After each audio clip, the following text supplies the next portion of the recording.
Voilà un beau lob shot. Alors évidemment, j'en ai les capacités techniques et c'est peut-être pas le cas pour tous d'entre vous. Ici, nous sommes un petit peu surélevés par rapport au green et puis évidemment, peu de place pour déposer la balle.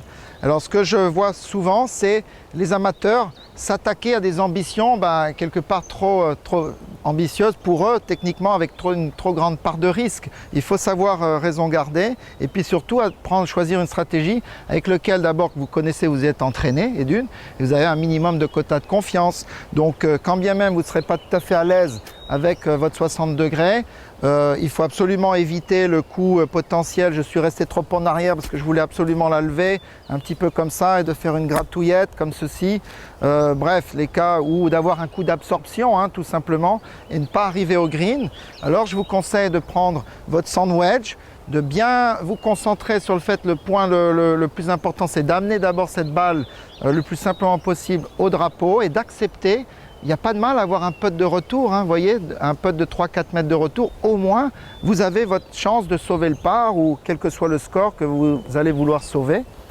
Donc comme ici, sand wedge, avant tout, bien la balayer et bien l'amener au drapeau. Alors voilà, bien sûr, celle-ci s'échappe un peu plus loin, mais l'essentiel est fait. Je ne suis pas resté à perdre 2-3 coups dans le rough ici, situation catastrophique.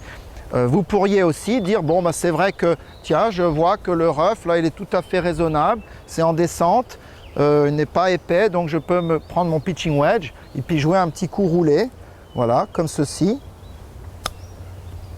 Voilà, d'un même été un petit peu absorbé par le rough, parfait. Et de nouveau, j'ai mon putt de 3 mètres de retour qui va me permettre, voilà, de faire un bon score après tout sur ce trou. Donc, soyez raisonnable dans votre stratégie, connaissez-vous vous-même, choisissez la stratégie avec laquelle vous serez le plus confortable et surtout pensez à l'essentiel, hein. D'abord amener cette balle sur ce green dans cette situation. Je vous garantis que ça vous économisera plein de coups.